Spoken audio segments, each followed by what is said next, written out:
இப்போ நாங்கள் திரையில பார்க்குற ஒவ்வொரு வேர்டும் இம்பார்ட்டன்டான வேர்ட்.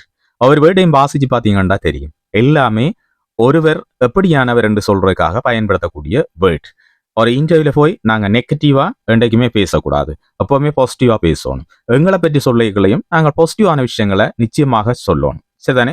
அதுக்காக இங்க நாங்கள் உங்களை பற்றி சொல்லக்கூடிய பாசிட்டிவான விஷயங்களுக்காக இந்த வேர்ட்ஸ் எல்லாத்தையும் எடுத்திருக்கிறேன்.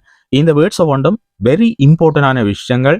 இந்த வேர்ட்ஸை பயன்படுத்தி தான் பின்னுக்கு வர எக்ஸாம்பிள் எல்லாத்தையும் தந்திருக்கிறேன். அதுக்காகத்தான் முன்னுக்கே உங்களுக்கு இந்த வேர்ட்ஸை பற்றி நான் சொல்ல போறேன்.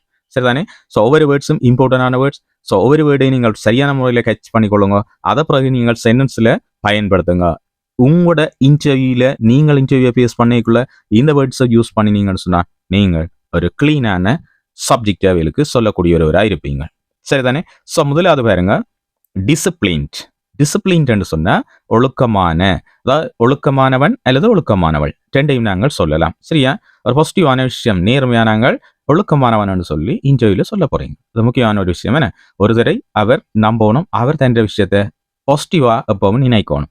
அடுத்த விஷயம் பாருங்க, ரிலையபிள், நம்ப தகுந்த. நான் உங்களுடைய ஜாப்புக்கு நம்ப தகுந்தவன். சரிதானே? உங்களுடைய கம்பெனிக்கு நான் நம்ப தகுந்தவன் அல்லது நம்ப தகுந்தவள் என்ற விஷயத்தை அவளுக்கு சொல்லணும். ஸோ இது இம்பார்ட்டன்டான ஒரு வேர்டு. அடுத்த பாருங்க, கன்சிஸ்டன்ட், உறுதியானவன் அல்லது உறுதியானவள். ஒரு விஷயத்துல நான் உறுதியா இருப்பேன். நான் ஒரு விஷயத்தை செய்யக்குள்ள எப்பவுமே உறுதியாக இருப்பேன். விட்டுட்டு விலக மாட்டேன், இடையில நிப்பாட்ட மாட்டேன். ஒரு ஜாப்பை நீங்க எனக்கு தந்தீங்கன்னா அந்த ஜாப்பில் நான் எப்பவுமே உறுதியா இருப்பேன் என்று சொல்றதுக்காக இந்த வேர்டை நீங்கள் பயன்படுத்தலாம். அடுத்த பாருங்க, ப்ரோஆக்டிவ். ஆல்ரைட், ப்ரோஆக்டிவ்ண்டா செயற்படுகின்ற, முன்னுக்கே செயற்படுகின்ற. ப்ரோஆக்டிவ்ண்டா முன்னுக்கே ஒரு விஷயத்துக்காக செயற்படக்கூடிய ஒருவரை தான் ப்ரோஆக்டிவ் என்று சொல்றது. ரைட், முன் செயற்பாடுள்ள ஒருவரை சொல்லுவோம். சரியா? ஏதாவது ஒரு விஷயத்துக்கு முன்னுக்கே அது வராமல், அது நடக்காமல், ஒரு புலியான விஷயம் நடக்காமல் செயற்படக்கூடிய ஒருவர் தான் இந்த ப்ரோஆக்டிவ் என்று சொல்றது. சரிதானே?